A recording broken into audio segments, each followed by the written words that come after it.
Hello everyone, আমি সুদেষ্ণা। আমার mini ব্লগে সকলকে স্বাগত জানাই। আশা করছি তোমরা সবাই খুব ভালো আছো, সুস্থ আছো, আর আমরাও ভালো আছি।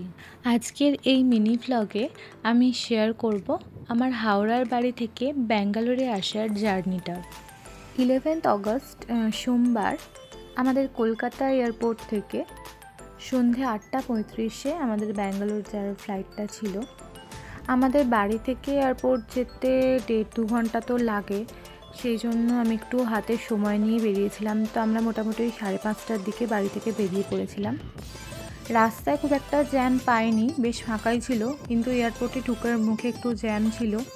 আর আমাদের লাগেজ ড্রপ ছিল 7:30টায় লাস্ট টাইম। আমরা একদম 7:10-15 নাগাদই এয়ারপোর্টে এসে পৌঁছই, তো হাতে একটু টাইম ছিলই।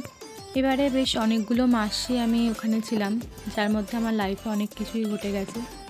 আমি মেয়েকে নিয়ে একাই ব্যাঙ্গালোরে ফিরছিলাম, আর বাড়ির সবার তো খুবই মন খারাপ, তাই সবাই মিলেই আমাকে এয়ারপোর্টে ছাড়তে এসেছিলো। তারপরে এয়ারপোর্টের ভেতরে ঢুকে আর ভিডিও করা হয়নি।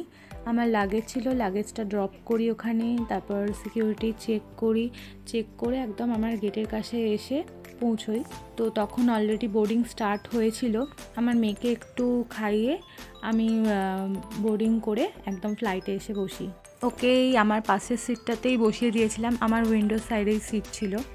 তো তারপরে অদ্ভুত ব্যাপার কিনা জানি না, ওই সিটটাতে কোনো প্যাসেঞ্জারই আসেনি, আর আমার মেয়ে তো ফ্লাইটে উঠেই ঘুমিয়ে পড়েছিল। ও দেখেছি যে কোনো জার্নিতেই একটু জার্নিটা রানিং হলেই ও ঘুমিয়ে পড়ে, যেটা আমার জন্য খুবই ভালো। কারণ আমি ওকে একা নিয়ে ট্রাভেল করছি, সেখানে যদি ও কান্নাকাটি করে তো আমার ওকে সামলানো খুব মুশকিল হয়ে যেত। আর একটা সত্যি কথা বলতে, আমি ফ্লাইটে ভীষণ ভয় পাই, জানি না কেন। আমার ফ্লাইটের জার্নি একদমই ভালো লাগে না, আমার ভীষণ টেনশন হতে থাকে, আর খালি মনে হয় যে কখন ল্যান্ড করব, কখন পৌঁছবো। এমনিতেই আমার হাইটে খুব ভয়, তো সেই জন্যই হয়তো আরও বেশি ভয় লাগে। তার মধ্যে ব্যাঙ্গালোর থেকে যতবারই কলকাতা এসেছি ততবারই আমাদের ফ্লাইট টার্বুলেন্সের মধ্যে পড়ে, তো সেই জন্য আমার একটা ভীষণ টেনশন হতে থাকে। তো আমি আর ফ্লাইটে বেশি ভিডিও করিনি, আমি একটা মুভি দেখছিলাম, মুভি দেখে একটু মনটাকে হালকা রাখার চেষ্টা করছিলাম। তো ওয়েদার ভালো থাকার কারণে আমরা প্রায় 2 ঘন্টা 10-15 মিনিটেই ব্যাঙ্গালোর ঢুকে যাই। তারপর ফ্লাইট থেকে বেরিয়ে আমরা সোজা আমাদের যে বেল্টে ব্যাগ দেবে বলেছিল সেই বেল্টে চলে আসি, কিন্তু ওখানেও অনেকক্ষণ অপেক্ষা করতে হয়। তারপর ফাইনালি ব্যাগটা আমরা পাই। একবার তো মনে হচ্ছিলো যে আমার ব্যাগ মনে হয় গেছে, ব্যাগ আর আমি পাবো না। তো যাই হোক, অনেকেই ওয়েট করছিল ওখানে, তো ফাইনালি আমার ব্যাগটা আসে। আর যেহেতু অনেক দিন পর আসছি, সেই জন্য আমার বেশ অনেকগুলো লাগেজ হয়েছিল, তাই লাগেজগুলো রেখে আমার ট্রলির ওপরেই আমার মেয়েকে বসিয়ে দিয়েছিলাম, আর ওকে বলেছিলাম ব্যাগটা এভাবে ধরে থাক, তো ব্যাগটা ওভাবেই ও ধরেছিল। আর এই যে পাপাকে পেয়ে একদম ওর আর আনন্দের সীমানা নেই। বেশ অনেকটা রাতেই আমরা ব্যাঙ্গালোর পৌঁছেছিলাম।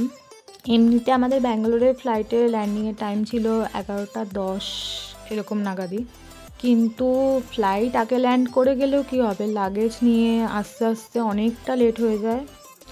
আর এয়ারপোর্ট থেকে বেরিয়েই আমার হাজব্যান্ড ক্যাব বুকিংয়ের চেষ্টা করছিল, কিন্তু জানি না কী কারণে রাত হয়ে গেছিলো বলে কি না কোনো ক্যাবই বুক নিচ্ছিল না।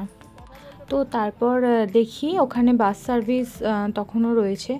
তো আমাদের ইলেকট্রনিক সিটিতে বাড়ি, অন্যান্য সব রুটের বাসই আসছিল, তো আমাদের বেশ কিছুক্ষণ ওখানে ওয়েট করতে হয় আমাদের রুটের বাসটার জন্য। তো তারপর আমরা বাস পাই, আর এত ক্লান্তি হয়ে গেছিলো আমাদের যে বাসে উঠেই আমরা ঘুমিয়ে পড়ি। আর এখানে যা ঠান্ডা, তাই আমাদের লুক, ড্রেস আপ সব চেঞ্জ হয়ে গেছে। এইটা তো ঘুম পেয়েই গেছে। তো বাস ছাড়ার পর আমরা সবাই ঘুমিয়ে পড়েছিলাম। সেদিন আমাদের ঘরে ঢুকতে ঢুকতে প্রায় রাত 2:30 বেজে গেছিলো। চলো আজ তাহলে ভিডিওটা এইটুকুই থাকলো, এখনকার মতো টাটা, বাই।